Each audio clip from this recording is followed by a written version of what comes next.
ডাঙৰ মাইনা চাহ দোকান শিক্ষিত যুৱকৰ স্বাৱলম্বিতাৰ নিদৰ্শন।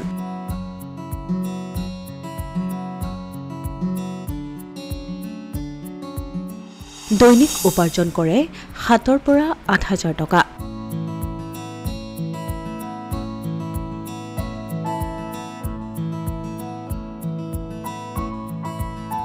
কৰ্মই আমাৰ ধৰ্ম মূল মন্ত্ৰকে সৰুকত কৰি জামুগুৰিহাটৰ ইটাখোলা ব্যৱসায় কেন্দ্ৰত এখন সৰু চাহৰ দোকান দি পৰিয়াল ভৰণ পোষণ দিছে শিক্ষিত নিবনুৱা যুৱক সঞ্জয় শৰ্মাই।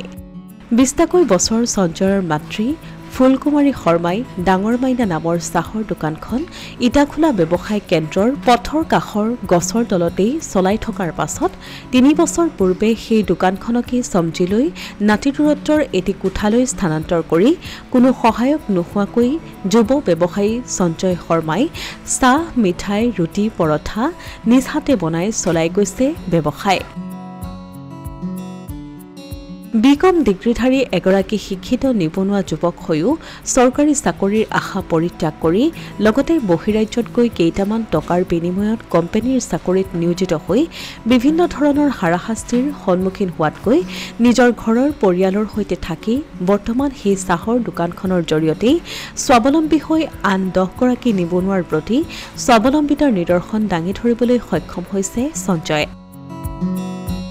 বহুজনৰ বাবে এক আদৰ্শস্বৰূপ হৈ পৰা যুৱ ব্যৱসায়ী সঞ্জয় শৰ্মাই কামৰ কোনো সৰুবৰ নাই বুলি গণ্য কৰিয়েই কৰ্মই আমাৰ ধৰ্ম এই মতাদৰ্শলৈ লাজ মান কিম্বা অহংকাৰ সকলো পৰিত্যাগ কৰি চলাই গৈছে চাহৰ দোকানখন।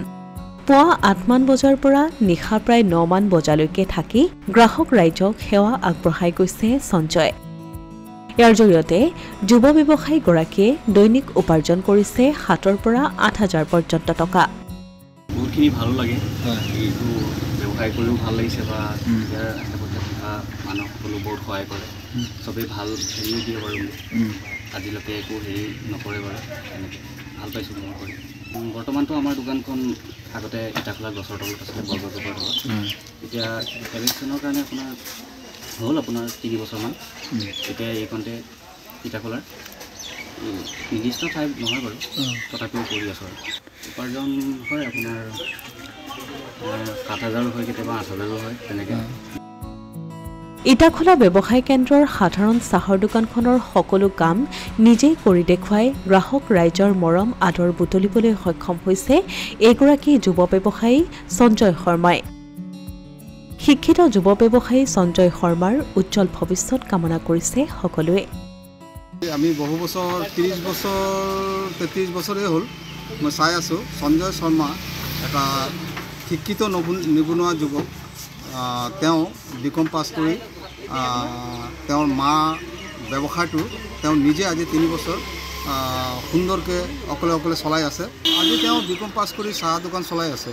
ইয়াত লাজ কৰিবলগীয়া কথা নাই, নিজৰ ব্যৱসায় নিজে চলাব লাগে। আৰু মই যুৱচামক আহ্বান কৰিম, বাহিৰত গৈ প্ৰাণ হেৰুৱাই আজি এটা ল'ৰা বাহিৰত যোৱা মানে মাক দেউতাকে কিমান চিন্তা, আৰু ইয়াতে আমাৰ পথাৰ আৰু বজাৰখন আমাৰ অসমীয়া ল'ৰাই দখল কৰিব পৰা হ'ব লাগিব আৰু লাজটো এৰিব লাগিব। লাজ নেৰিলে ব্যৱসায় কেতিয়াও সফল হ'ব নোৱাৰে। অসমীয়া প্ৰতিদিন ডিজিটেল সংবাদ জামুগুৰিহাট।